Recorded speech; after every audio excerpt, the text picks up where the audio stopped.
Hello, everyone, and welcome to this episode of The Chocolate Life Live. My name is Clay Gordon. I'm your host today. And today we're going to be talking about something that I find a pretty interesting topic. It's something that I've discussed a number of times here on The Chocolate Life Live over the course of the last year. And it's something that I've written about. And it's a conversation that I wanted to take on in the same format as the one that I did last week when we were talking about change, which was to ask a question on LinkedIn and to get feedback on LinkedIn and share it with you, just to see what other people who are not regular visitors here to the Chocolate Life Live might be thinking about the topic.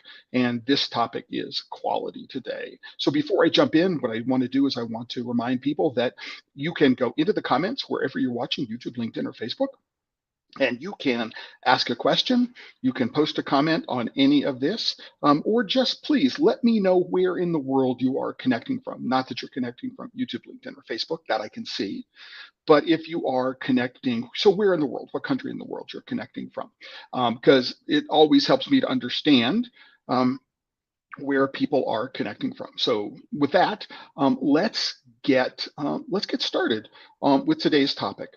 And to do that, what I want to do is I want to remind everybody that this is the homepage of the chocolatelife.com right now, and that for every single one of these live streams, I post an article on the Chocolate Life, which covers the topic for today.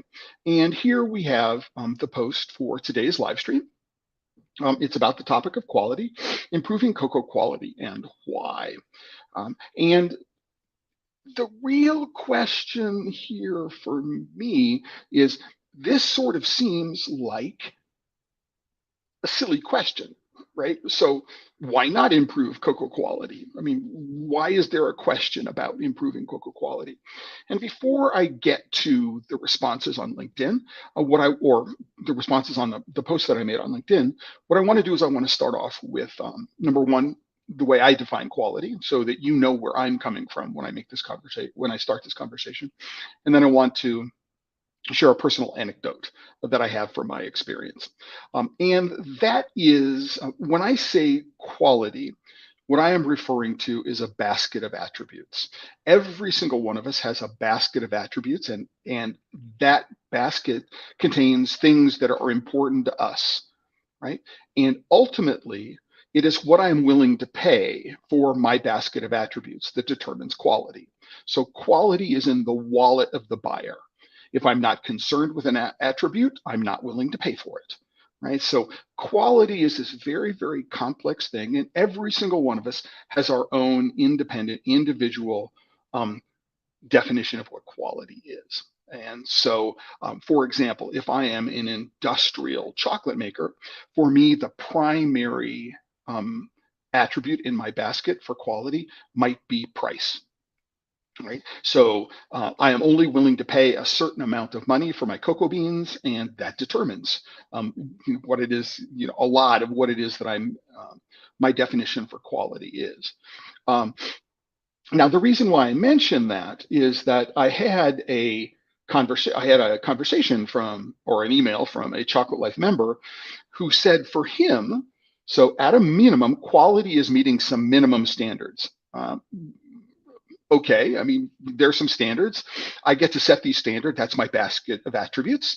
And I get to set, the levels of each one of my attributes, what I'm willing to accept, and that becomes my minimum standard, right? But what he says for him, his pet peeve is producers, right, not minimizing the non-usable material that is shipped in a bag, right? And when he says non-usable material, stem stones, and other things that are not cocoa beans. And other things such as flats and broken beans. So better sorting would be a blessing. So for him, quality, when he is purchasing beans, means that one attribute of quality is there's as little waste as possible, right? And it turns out he's willing to pay more for less waste.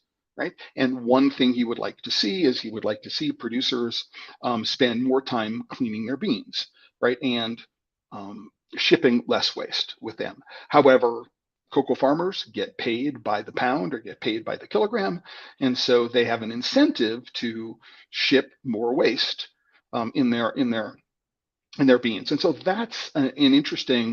um, that's an interesting dynamic that needs to be taken into account.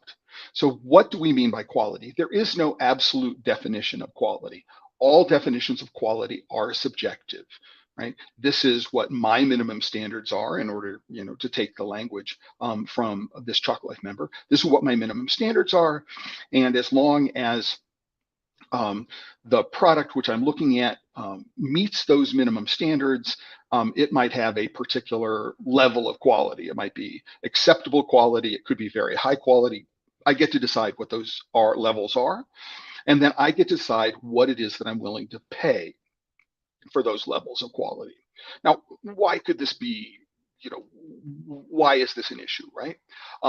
Because if people are not willing to pay for more quality, why go through the labor? Why invest in the infrastructure, in the training, in the genetic material? If people are not willing to pay for quote unquote higher quality, whatever that means, why improve quality? And that's the question: why improve quality, right? And the immediate argument we might make is that by improving quality, we can charge a higher price. But is that necessarily true? And there are some people who chimed in on the LinkedIn post who make that point specifically. And here's the personal anecdote I'm going to tell you about that particular issue, which is for several years between 2016 and 2019, I was involved in projects down in the state of Tabasco in Mexico to improve the quality of cocoa. And at one level, there's a technical definition. And by improving quality, what we mean is improving the quality of post-harvest processing. Now, it turns out that in my mind, has a very, very specific definition, which is we need to look at the genetics of the beans, and then we need to look at the microbiology in the fermentation pile and be able to match the specifics of the microbiology to the specifics of the genetic to get to sort of an optimum, if we want to use that word, fermentation profile. So normally fermentation happens, we would say it was an abuelito. This is the way my grandfathers did it. This is the way I'm going to do it. And there's a sort of folk history around, we're going to let the cocoa beans sit for 24 hours in the fermentation pile. Then we're going to turn it. Then we're going to turn it every 36 hours until it's done, whatever that means, right?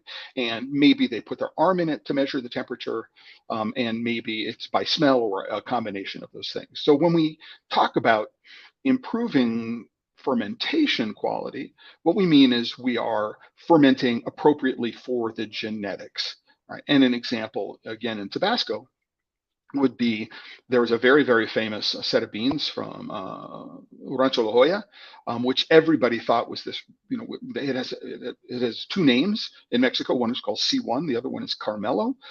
The assumption was that it was a pure Criollo, but when they did the genetics on it, the testing of it, what they decided or they determined was that it was a 60% Forastero, 40% Criollo parentage, which meant that the post-harvest processing, specifically the fermentation they were doing on it, did not match the genetics of the beans. And so there was a reputation for this being perhaps slightly acidic, maybe slightly lactic. And one of the things that we did in the project was to come up with a specific fermentation protocol for those beans, which addressed those specific shortcomings, which were historically present in the beans. So part of quality or improving the quality of fermentation would be to say, okay, it's not to get to 80% well fermented. That's not a definition, which I think makes sense. It makes sure it's designed to ensure that the way we ferment is appropriate for the genetics of the beans and for the specific flavors we're wanting to develop flavor precursors for in the beans. Now, why is this important, right? Because it turns out that in Mexico, because of the way the market is structured, the internal market for unfermented washed cocoa beans, what they call cacao lavado, is significantly higher than the world market price is. And at the time that I was working, it was $4 a kilogram when the world market price was maybe 210 or 220. So internally, right, a farmer could just present their beans at a beneficio, and the beneficio would then not ferment them. They would just wash the pulp off the beans, and then they would put them out into the sun to dry, and they could turn around and sell those beans for $4 a kilogram, right? At the time when the market price for properly fermented, right, flavor beans was perhaps a little bit lower or maybe just marginally higher. And so the question becomes, how do we convince cocoa farmers in the state of Tabasco, Mexico, to improve the quality of fermentation when there's no guarantee that the market is going to reward them, right, for the extra work that they're doing? And it turns out that that's really, really difficult to do. Why should I, as a farmer, spend more time in post-harvest processing? And in this particular case, time also equals risk. What happens if it rains? What happens, during fermentation? What happens when it rains during drying? I mean, there is a risk associated with post-harvest processing. So what happens if I decide to invest all this extra labor and the market is not going to reward me for it? Right? And so we come back to the question, why are we improving quality? Right? So what is that? First of all, what does quality mean? And then why?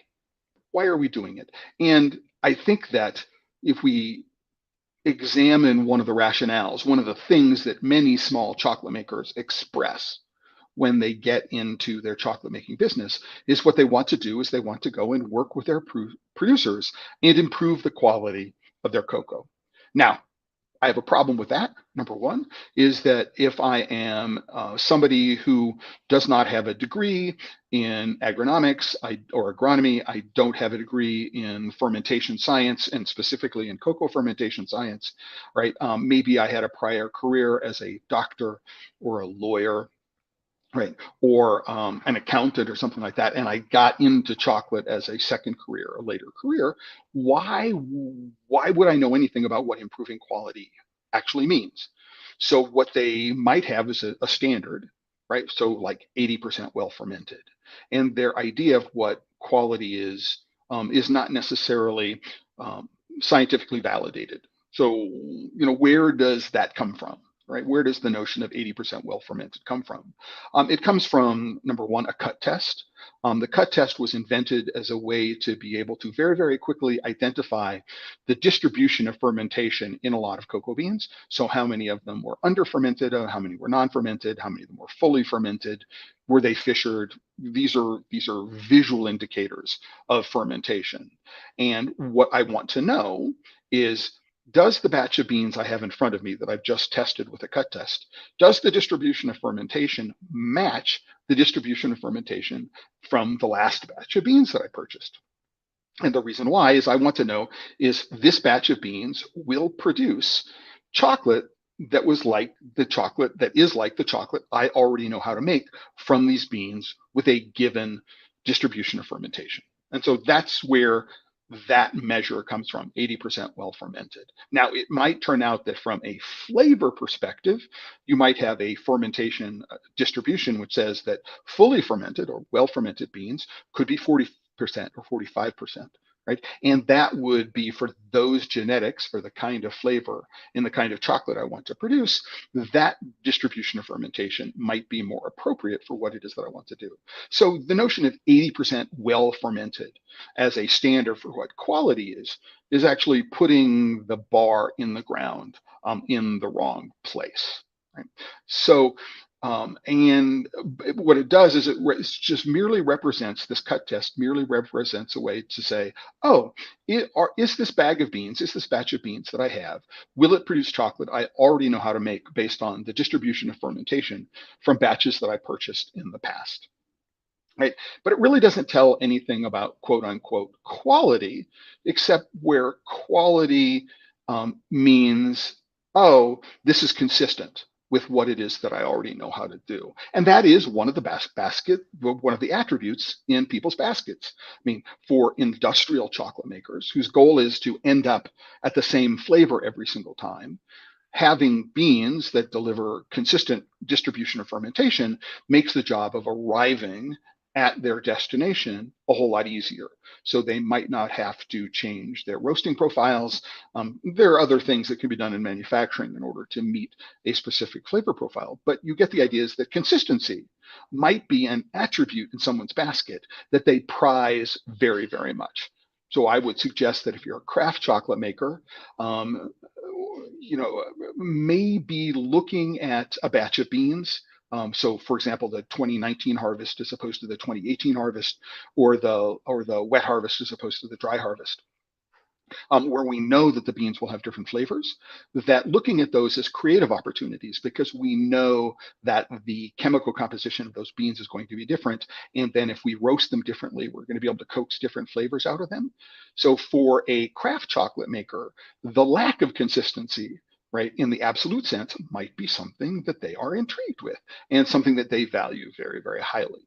So this notion that there are absolute indicators of quality, whatever they are, is I think something we need to just move away from, right? Um,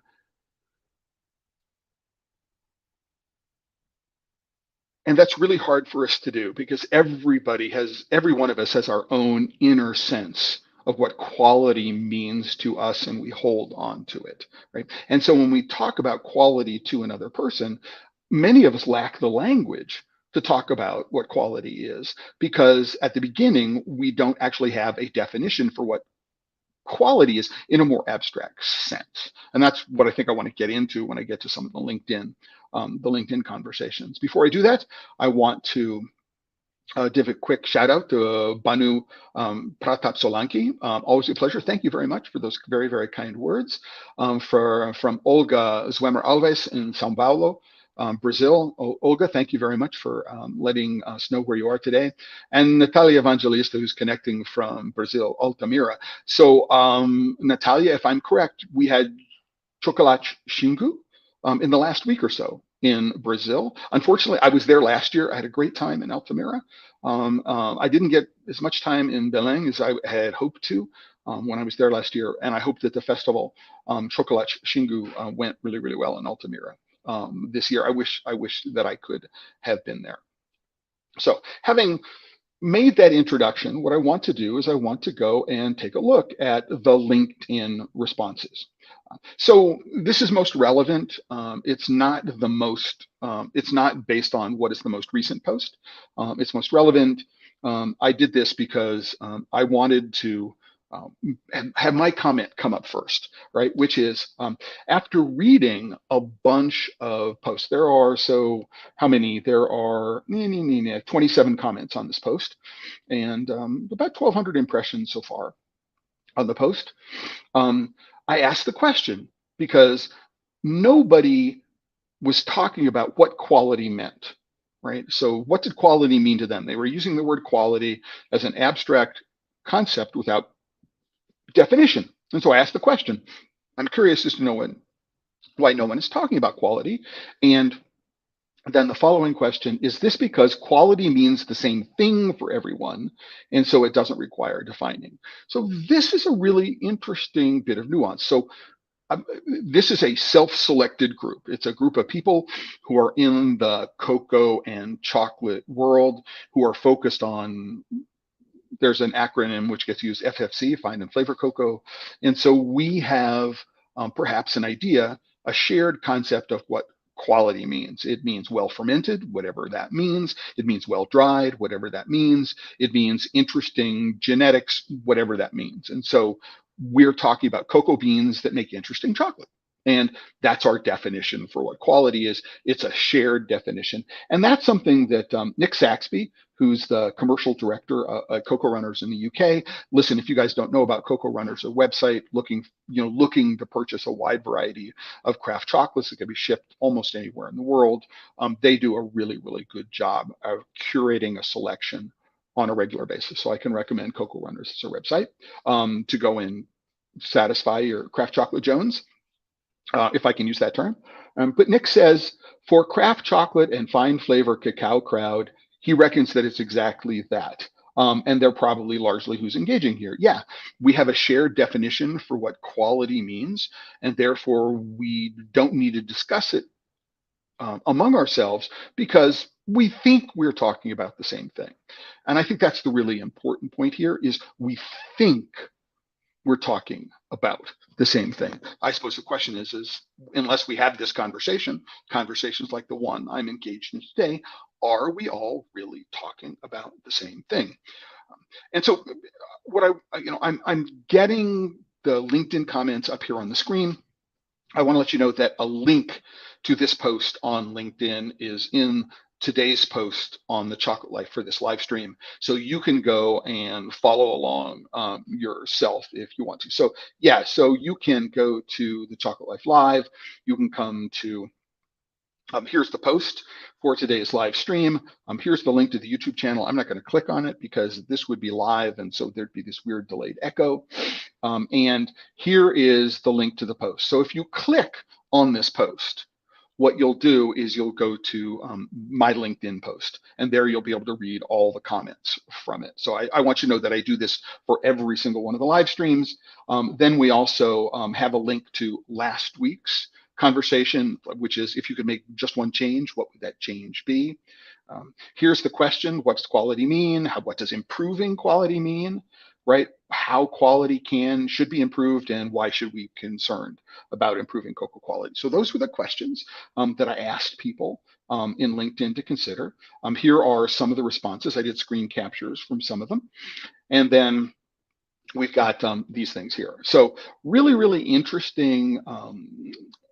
Really interesting thread to go and consider. And then I've had a number of different Chocolate Life Lives, one of which is about judging quality, and the other one is what I think that cut tests mean, where I talk about these things in greater detail. So all of those are resources. So you don't have to pay attention to URLs or pages that I visit.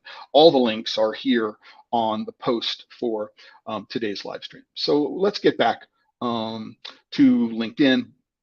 As I say, you can follow along, right? If you have two screens, you can go link this post up on the other screen.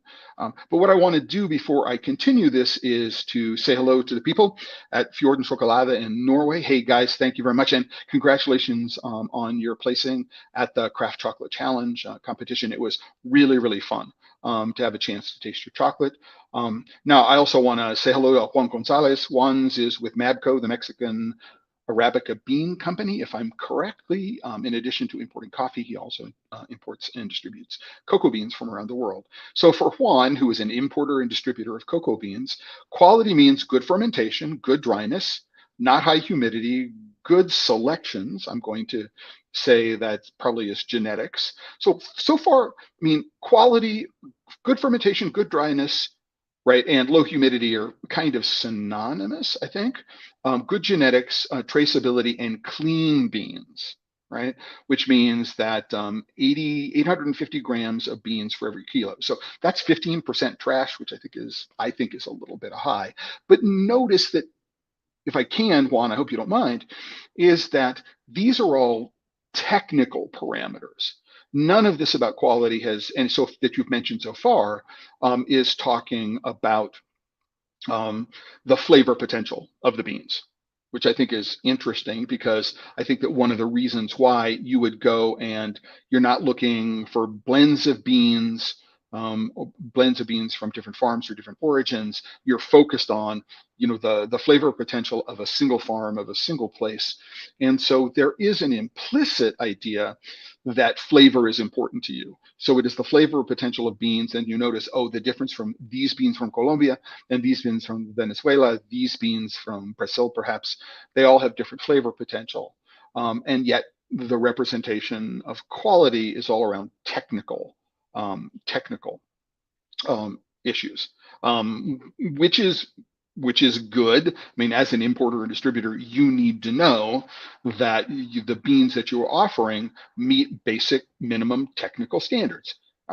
Absolutely. And that you're leaving it up to your customer to determine, okay, I want this flavor over this flavor. I value this flavor. The attributes of this flavor in my basket are more important to me for these beans than for these other beans. I mean, Yes, absolutely. I understand the relationship of you as an importer and distributor as opposed to an end user, someone who's making chocolate. And there is a direct relationship between those two things. People are going to come to you, right, to purchase beans because they know that they can purchase from you consistently beans that are well fermented, well dried, they're clean.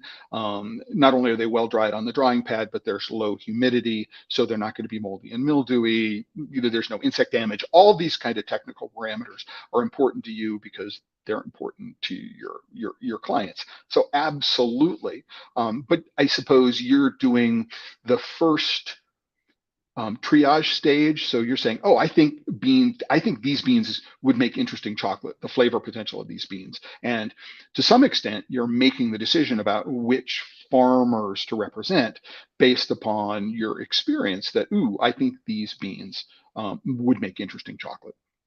So that's a part of I would suggest that that is a part of your definition for what interesting, for what quality cocoa beans are. So I wanted just to make sure that everybody thought about that relationship. And so Juan, thank you very, very much for bringing it up. We have some objective measures of quality. And in terms of cocoa, the objective measures of quality are technical, right? So right? Are they well dried? Are they moldy and mildewy? How much trash is there for every bag of beans? What's the percentage? What's the yield? So bigger beans will have a higher yield over smaller beans. I mean, there are all sorts of ways to describe this. You describe traceability as an important aspect in what you deem a quality product. So, we have to have these conversations because I don't think that just assuming we all agree on what quality is serves everyone equally well. And that's why I want to have this conversation today. So Anna is somebody I know from the Royal Tropical Institute, Kit in Amsterdam. She did fabulous work on this study called Demystifying the Cocoa Center in Cote d'Ivoire and Ghana. I put a link to it in last week's live stream post. You can go and look at it. One of the great things about that particular post is that all the data was open sourced. And so you can go and do interactive queries online with their data, or you can download it and run it into your own software and perform your own queries. And I think that just from an openness and visibility perspective, that I would like to see more researchers open source their data in this particular way. They also open sourced all of the questions that they asked during the course of the research, so that if somebody wanted to go and find funding and do similar research in other countries, the data set structure would be regularized. It would be the same as this KIT study. And so you would be able to compare more directly what went on. So I just in terms of quality approach, these are things that I value in my basket of attributes. And I would say this is a very high quality study for those reasons, among others, why I value them. So what Anna says is for mainstream cocoa, right? So I would say this is for cocoa which is sold on the exchanges, so whether New York or London, and is purchased mostly by industrial chocolate makers. So I would think that would be mainstream, as opposed to fine and flavor cocoa, right? So we've got this definition here. Quality has more to do with uniformity and stability. And absolutely, and I would just use the word consistency. What an industrial, so the definition of industrial, one definition of industrial, is consistency and repeatability. If something is coming off a assembly line or an assembly line, car one, car two, what I want to do is I want to make sure that there is consistency from the one vehicle to the next vehicle. Right? And the better a job I can do in terms of sourcing parts and having labor that can put things together, the more consistent the products are, the higher the quality perception of that car will be. So for a mainstream chocolate maker, what they're doing is they're looking for uniformity and stability. So whatever is harvested in 2020, I want whatever is harvested in 2021 to have the same distribution of fermentation. I want the distribution of genetics to be as close as possible and from harvest to harvest. And what the big chocolate makers will do is that they will engage in blending. They will say, okay, I'm going to take these beans and mix these beans in them. And I know that when I get done, I'm going to get a distribution of fermentation that is exactly what it is that I want, right? So absolutely, for mainstream cocoa, consistency is going to be, I think, after cost, right, those are going to be the two primary attributes in the basket for an industrial chocolate maker. Now, another one, which is really important, we can't overlook, a third aspect of quality is going to be, can I buy as much cocoa as I need every year? So consistent supply in terms of volume is also really, really important.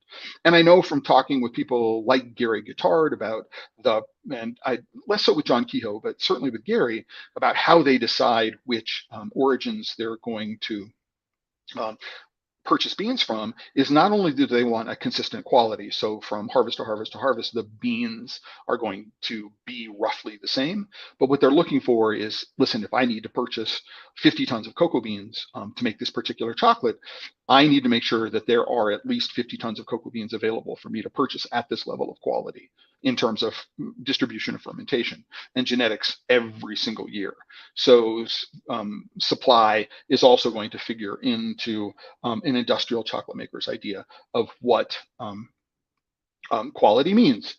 So Nick Saxby again says, as much as I would love to see exponential growth in high quality, okay, so high quality here, Nick is talking about craft chocolate and using fine and flavor cocoa beans. Fine flavor cocoa, right?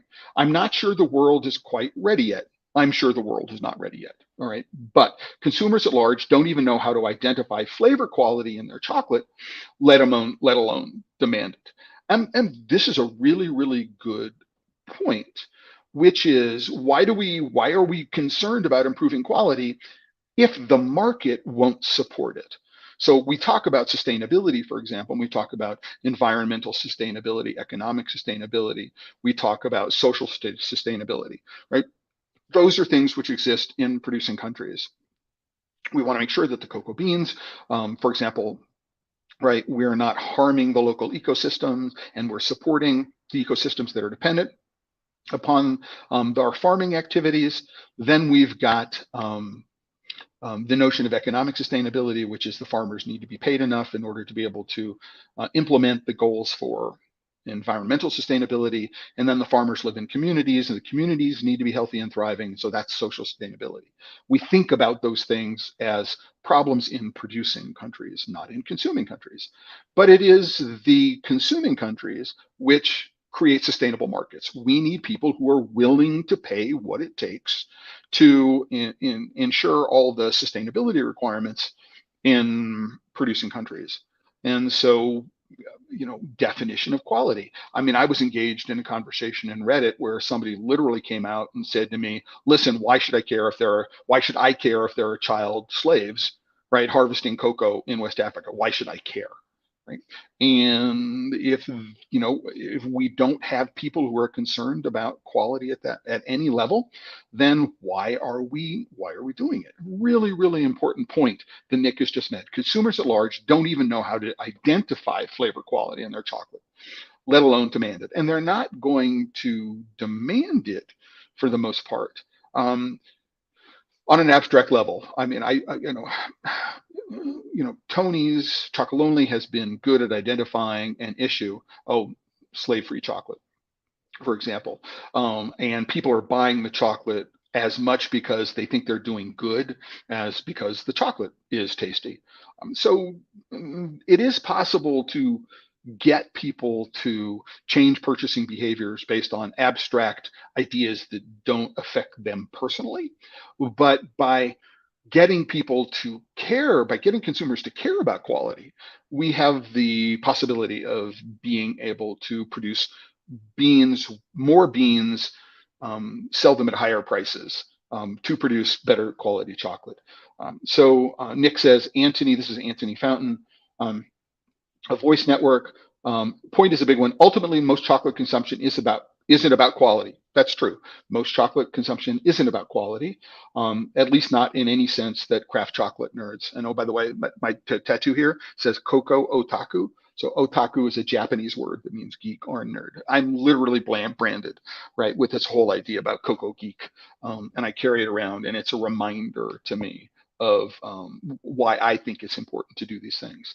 So Nick says it's about cultivating and growing more market demand for high quality chocolate. Yes, right? If we want to improve quality, we need to have more demand because we need to have a market of people who are willing to pay what it takes, right? We have to have a people whose basket of attributes include, ooh, I am willing to pay more for chocolate that is made with cocoa beans that cost more. In however that translates into flavor or any other um, attribute that might motivate purchase behavior. To do that, we have to educate and inform consumers about flavor and get them to care about cocoa. And I have to say that, cocoa runners in general, Spencer Hyman, who I've been on panels with at Chocoa, we were at Chocolate Portugal talking about these ideas last October. Absolutely. They are really, really, really um, articulate about what it is that needs to be done in the consumer realm in order to be able to get at this. Do we have more replies here? We do. So Anna Lavin is saying she agrees with Nick. Brigitte Racine, who is an author, a colleague of mine, let's blow up that market.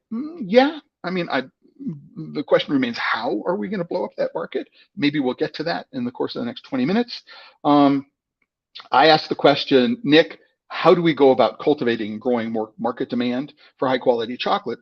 And what I do is I bring up a couple of analogies. Analogies are useful, but we have to remember that analogies are imperfect representations, and we need to understand when they fail. We can only push them so far, right? And this is one of the challenges when we try to compare chocolate with coffee or chocolate with wine or chocolate with beer and chocolate with spirits. We can take the analogy only so far.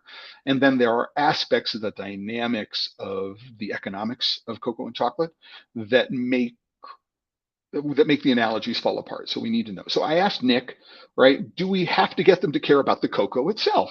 Right? Most beer drinkers don't care about hop quality or what kind of malt they're used to make their beer. So why do people have to know about cocoa to appreciate chocolate? Right? Maybe we have the whole thing wrong.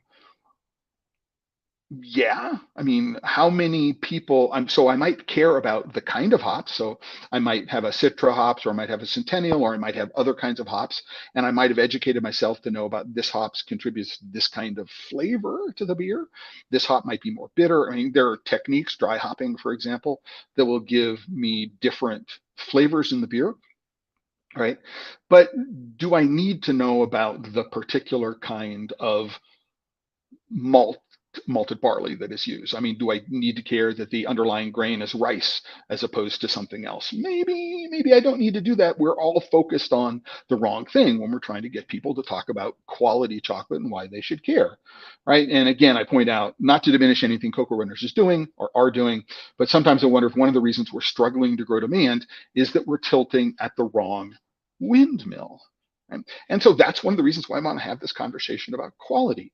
Are we focused on the wrong point, right? Are we trying to change consumer behavior? So we need to understand a little bit about behavioral psychology, or a lot about behavioral psychology, and understand individually what are going to be able to be the trigger points, and not trigger points in a negative way, but what are going to be the points of leverage, which are going to get people to change their minds about these things.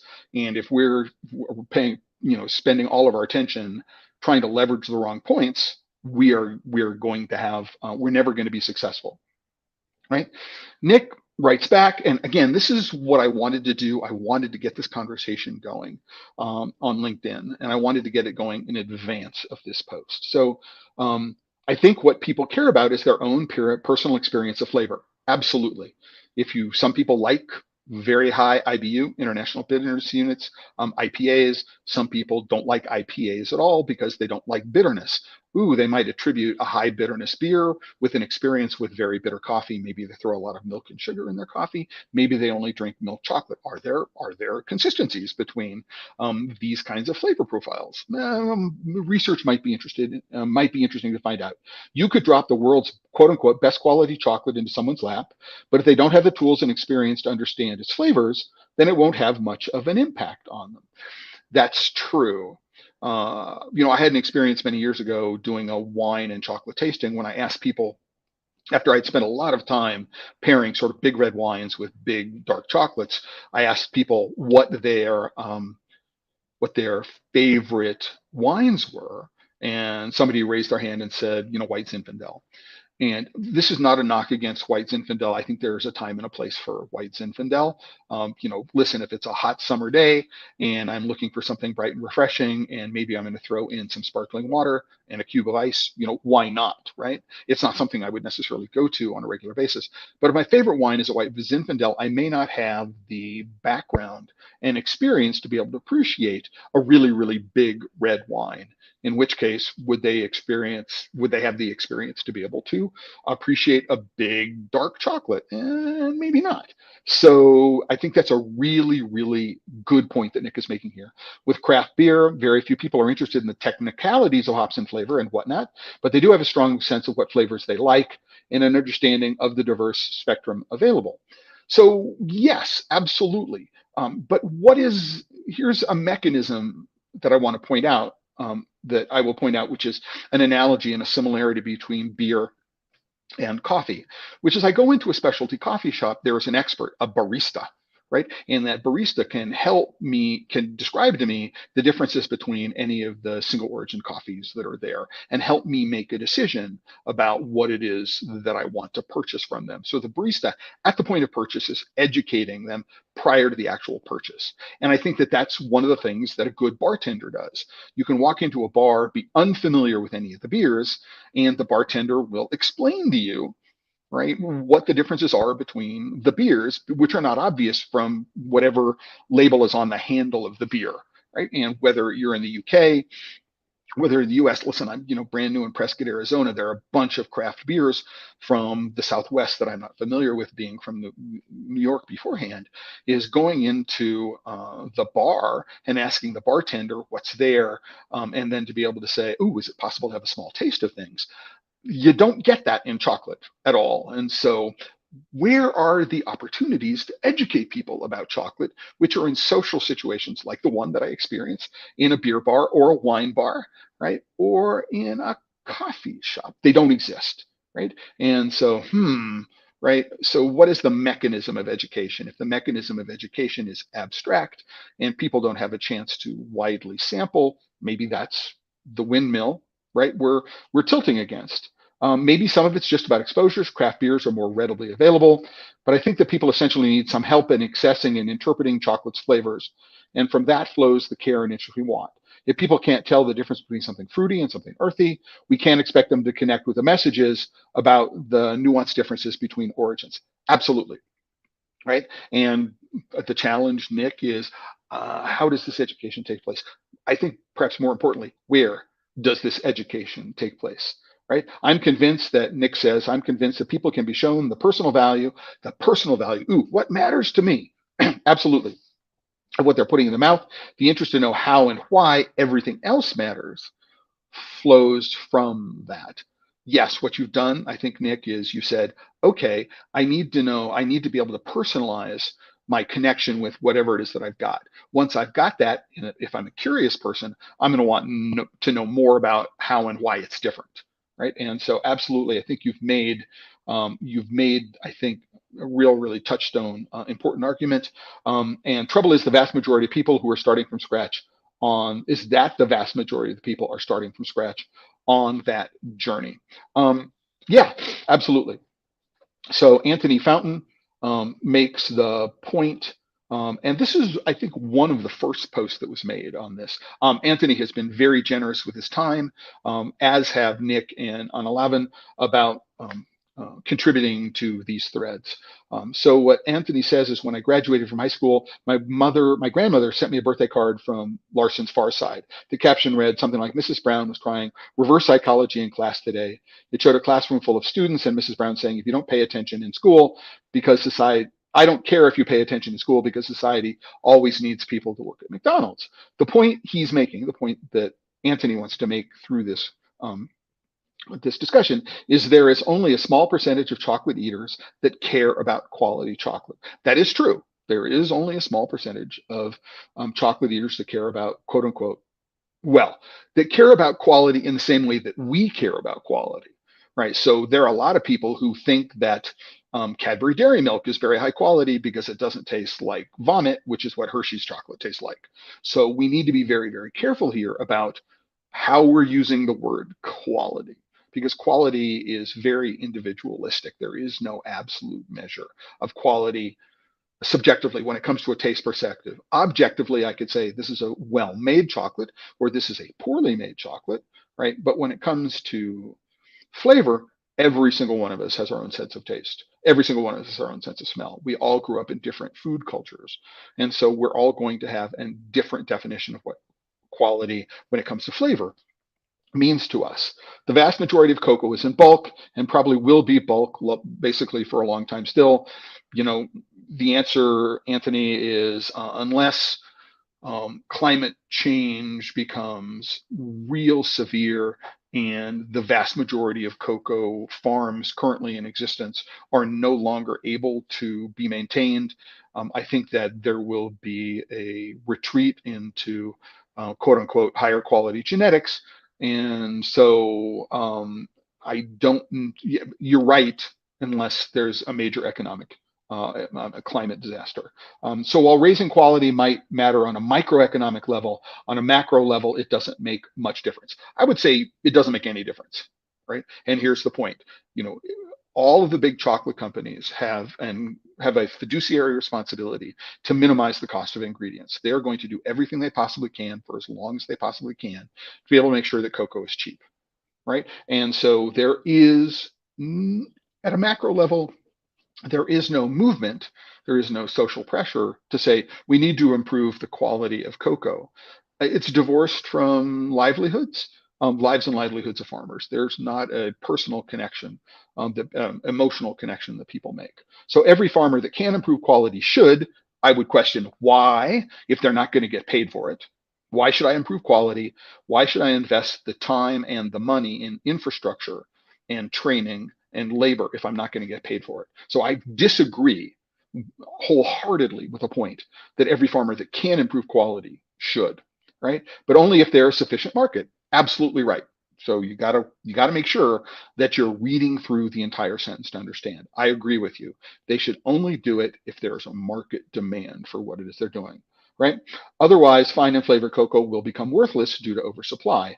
So, you know, that's an interesting point, which is because we see at any level when there is a local oversupply, the cost goes down. And it doesn't matter whether it's bulk cocoa or flavor cocoa, specialty cocoa. It doesn't really matter. Improve the supply, the price goes down. And so I think it's interesting. What you can do is go back to last week's live stream, and you'll find that Anthony shared some posts, some graphs from the Cocoa Barometer that shows this relationship directly. That when you improve the or increase the supply above a certain number of kilos per hectare, the local price goes down. So there is a direct relationship that is established. So Anna makes the point that 25% of coffee is currently specialty cocoa.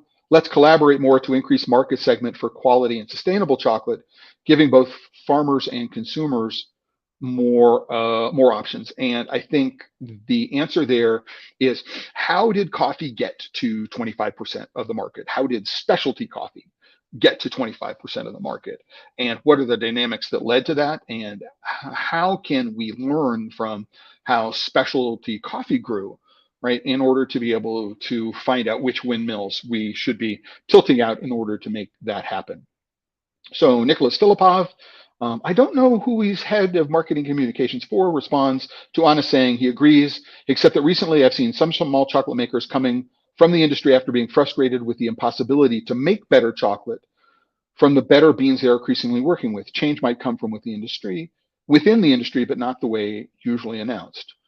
Well, I would say that if a chocolate maker is frustrated with a quote unquote impossibility to make better chocolate, they need to learn how to become better chocolate makers, because it is a poor craftsperson that blames their tools. I mean, as a photographer, right? I know that if I go out there with a Hasselblad that's, a $2,000 body and put a $4,000 lens on it, I'm going to be able to take images which have a specific kind of quality associated with them, usually tack sharpness, right? Great edge to edge sharpness, contrast. There are aspects of a Hasselblad.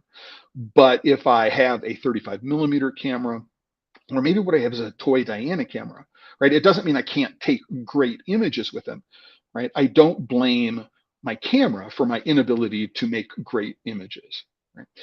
And so I think that a chocolate maker blaming the fact that they can't make good chocolate, because even with good beans on the beans, is not a problem with the beans. It's just that they lack the skills as a chocolate maker in order to be able to do them.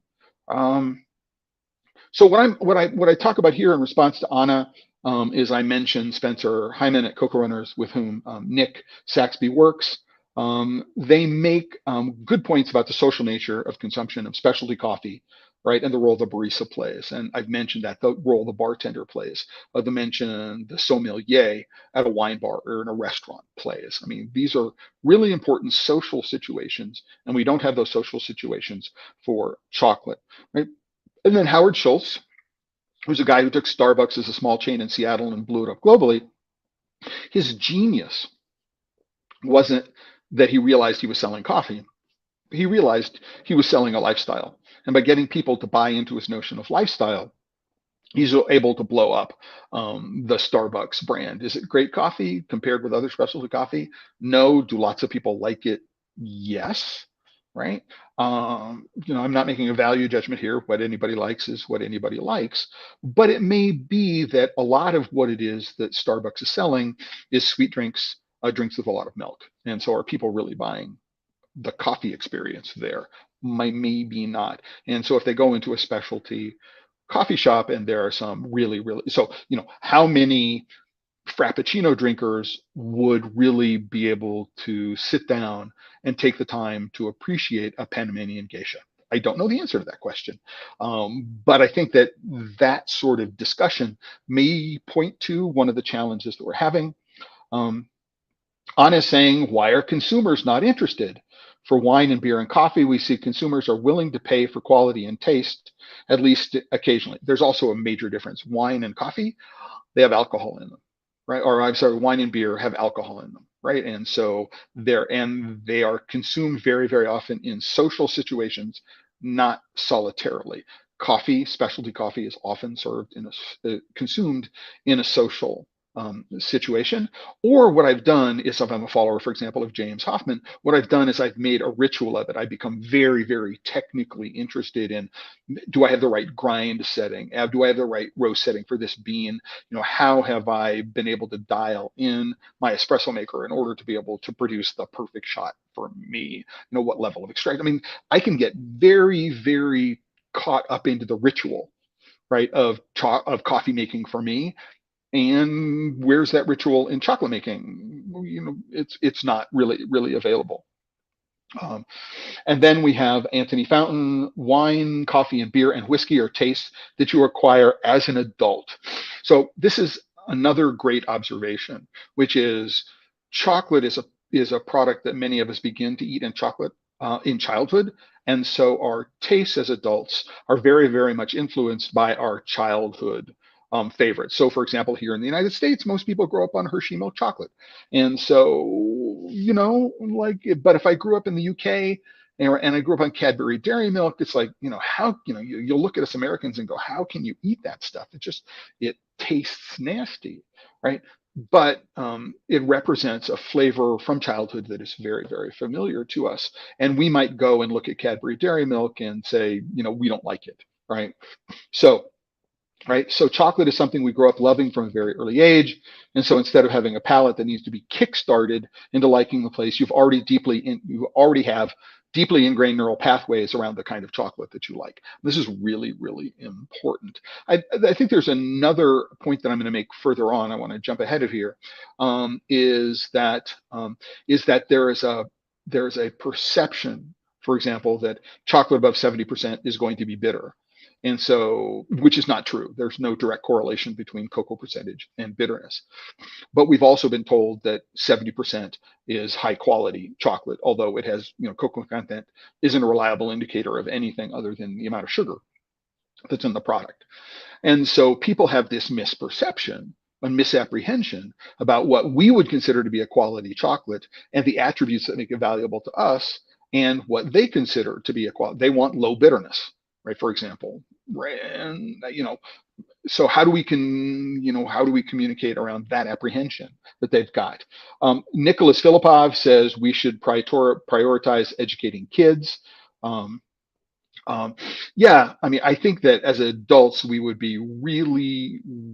shortchanging our children if we think they cannot appreciate better quality products. So, if you're buying your kids organic vegetables, if you're buying them this and that and the other, don't buy them cheap chocolate candy. Like, try other things. You can get them from straight milk chocolate into a higher cocoa content dark milk and move them up the spectrum. I agree, Nicholas. You can never start educating too early. Anthony replies, "I've tried with mine. They just prefer sweet and milky. That's their preference, but maybe what you're doing is you're asking them to come all the way to you rather than moving closer to them. So if you're used to eating Cadbury dairy milk, I wouldn't go to an 80% single origin as the first place to go. I'd be going to a 45% dark milk, and then to a 50% dark milk, and then to a 60% dark milk, and move them up the spectrum that way. So it may be too big a jump. Brigitte Racine says to both Anthony and Nicholas, it is her personal opinion that the reason people tend to appreciate quality wine, coffee, beer is because of what you highlight, Anthony, about the taste, therefore being acquired later in life. At the same time, she's personally converted many a child through my workshops to the point where I've had their moms coming to me and said she's changed their children into coffee snobs. Yeah, I think it may be easier for an adult who's not your parent to be able to change your behavior than to get the adult to do it in bunches of ways. So there's something there, and Anthony agrees. I think it's possible to do.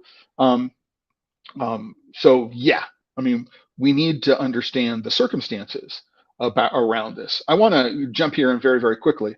I want to say again, thank you to Natalia Evangelista, who was connecting today from Altamira, which is in the state of Pará in Brazil. I was there a year ago. Roughly at Chocolate Xingu. Had a great time. The river is beautiful. If you get a chance to go to Pará, to Altamira, to Belém, you need to go. There's more to Brazil than just São Paulo and Rio. And if you're interested in cocoa and chocolate, the state of Pará is a place you want to go. To Carlos Shoes, thank you very much. It is my birthday today.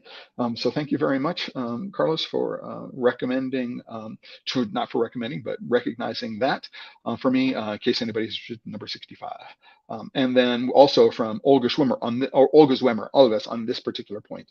Since the sensitivity for bitterness will change from childhood to an adult, I do not agree regarding educating children.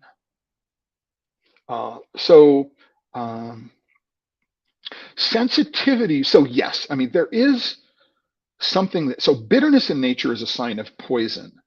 And so one of the reasons why adults need to be able to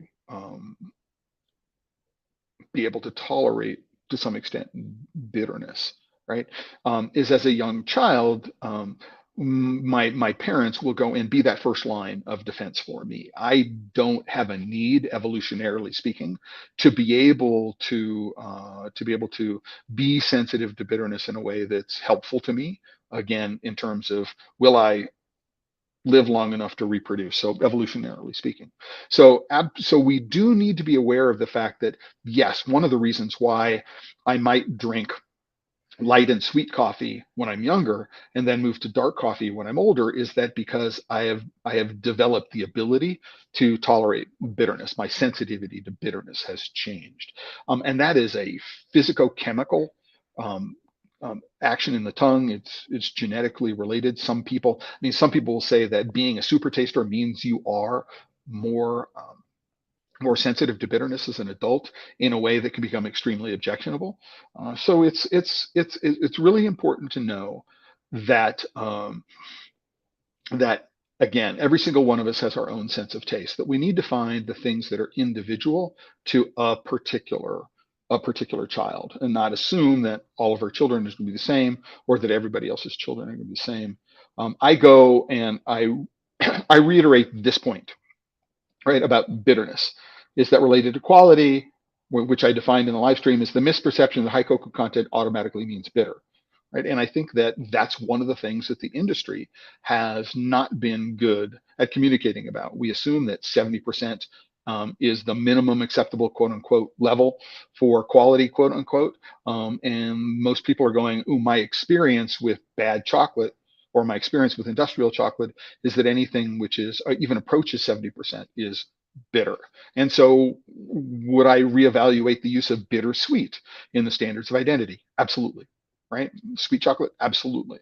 Right? So there's a long-standing language. People go in and they go, "Oh, I want something which is semi-sweet as opposed to something is bittersweet." I mean, it could be there's a linguistic connection there that we also need to take a look at.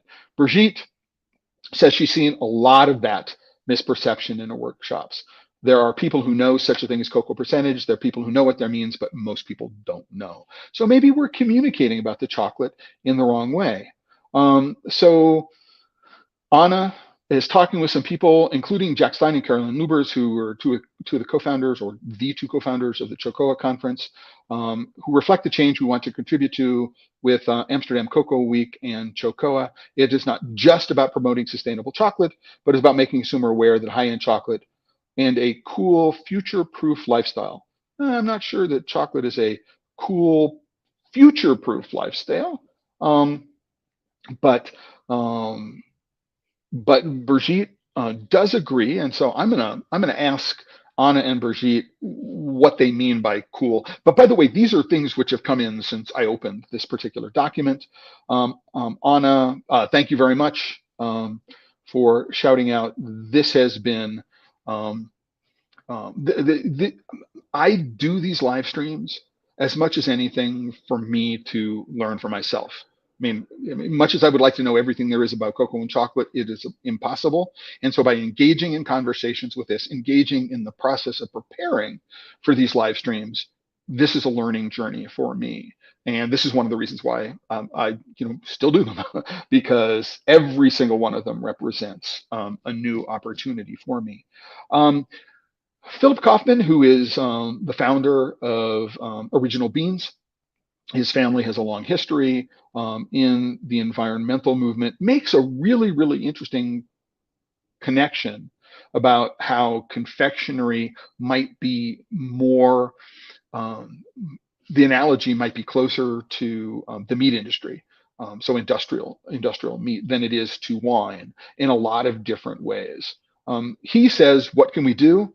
Hammer on about human welfare and climate, and put much pressure on the chocolate equal luxury people. Bakers all buy cheap Calabo, expensive pralines to show their cards. I think that there's an interesting aspect in there, Philip, which is around the notion that people have this idea that every chocolatier makes their own chocolate.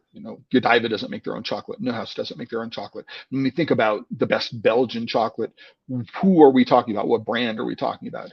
And that would be Barry Callebaut, or maybe Belcolade. Nobody uses the world's second best chocolate. So when we're thinking about, I'm using the best Belgian chocolate, what does that mean, right? And there is this conflation.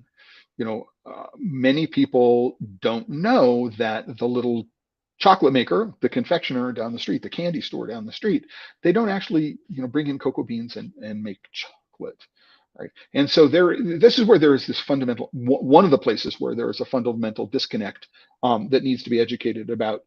Brigitte comes down. If you boil it down still further, you've got protein and sugar, two basic elements of a diet. They're foundational rather than luxury or specialty foods. Chocolate, craft chocolate especially, is specialty, but it's too closely related to candy and sweets. And so this is actually a really, really good point, Brigitte. It's one that I spend a lot of time when I'm in, the r/chocolate subreddit. On Reddit, is that when people talk about good chocolate, what they're often talking about is chocolate candy. They're not talking about chocolate itself. And so trying to educate people around the difference between what a candy bar is, right, and whether or not it's chocolate, and what chocolate is, and what the difference is, just as sort of foundational. Okay, these are not synonyms. They are very, very different things. Which talks, about this point that Philip is making about confectionery and pralines and this confusion that we all have. And then finally, Lynn Lockwood, who's been a long time follower here on the Chocolate Life Live, as well as the Chocolate Life Clubhouse before them. She's been having conversations with David Roseno Fuentes, who is in Colombia, especially around how buyers can reject good quality beans because they're not used to the taste of beans, but go for beans which are defective. So that's a really, really interesting point, right? Because I think it's tied into a definition for what high quality cocoa is. So for many people, high quality cocoa, the thing that matters, the single definition for quality for many buyers is 80% well fermented. And if it's 80% or higher, it's good. And if it's below 80%, it's bad, right? And it turns out that this was a standard which was developed for bulk West African Amelinado forasteros by the industry over the course of 100 years, and is something that is subject to the cut test. We are looking for a distribution of fermentation that shows me, oh, I can make a chocolate I already know how to make, right, using these beans with this distribution of fermentation. I can tell you, working with Ingeman in Nicaragua for a number of years, is they would send beans which they consider to be properly fermented, but which had a distribution of well-fermented beans, maybe around 40%, right? They'd send them to a broker. The broker would do a cut test and go, these are all under fermented. I'm rejecting them. Right? They wouldn't go to the point of actually converting the beans into chocolate to determine, oh, these beans make really, really interesting chocolate. And so I think Lynn is absolutely right. Many buyers will buy quote unquote defective beans, right? Defective beans because they match the fermentation profile, right, that they're used to in other things, rather than going and taking a risk on purchasing a bean which is outside technical parameters that they are familiar with. And so I think that's a really, really good point, right? Is that people have this idea of what quality is, and that definition of quality actually gets in their way of making some really, really interesting chocolate. And whoa, we are now at the end of the hour. We've gone through the comments that are here. I am going to remind people that what they can do is they can go to TheChocolateLife.com. And if they click on the story here, the Chocolate Life Live, Improving Cocoa Quality, How and Why, what they'll do is they'll get to this story, right? And this story will contain resources to the things that I've been talking about over the course of the last hour. Some of the responses from the LinkedIn post, those as of yesterday, about 24 hours ago, and then one comment, which I received by email from a Chocolate Life member, right? And then links to other resources, including hashtags. So what I want to ask everyone is to also share this video with others. I mean, today's video and every episode of the Chocolate Life Live is sponsored by the members of the Chocolate Life. If you're not yet a member, please go and click. You'll see mine says account here. That's because I'm logged in. right? But if you're not a member, what you can do is it'll say join, and you can click on the join button and become a member of the Chocolate Life and support the work we do. There's a free membership level, there always is, and then there are also premium memberships level if you have the resources. But if you're watching on YouTube, please like and subscribe on YouTube and share this with others, and also Facebook and LinkedIn. Like, share, follow, do all of those things to grow the community. And with that, I want to say thank you very much. Thank you, everybody, for being here throughout the hour. Thank you for everyone who submitted comments. Let me know where they are in the world. I appreciate everything, having a chance to be able to react to what it is that you had to say about what you thought during the course of the last hour. And then to say a couple of things. So this coming Friday, I'm going to be speaking with Keith Ayub. Keith is a regular contributor here on the Chocolate Life Live and to the Chocolate Life. He was at the FCIA meeting and went to the Fancy Food Show this past weekend. I'm not in New York City anymore. And so this is the first time in a long time I went to neither an FCIA meeting or a Fancy Food Show. And so we're going to be discussing, Keith was also a speaker at the FCIA, so we're going to be talking about his experience there as well. That's going to be on this coming Friday. And just to let everybody know, it's going to be starting at 9 a.m. rather than 10 a.m. It's going to be an hour earlier because of a conflict that Keith has in this schedule. And then next week, this coming Tuesday, so a week from today, I am going to be asking a question about cocoa and climate change. So the discussion next week is going to be about cocoa and its kind of contribution to climate change, and it's both negative and positive. So that's going to be where we're going to be talking about a week from today. And with that, everybody, listen. It's been a pleasure to have you here. Thank you for spending the hour with me. I appreciate everything that you do to contribute to making the world a better place for chocolate. And to say, if you're working with chocolate and you're not having fun, you're doing it wrong. Until the next time, everyone.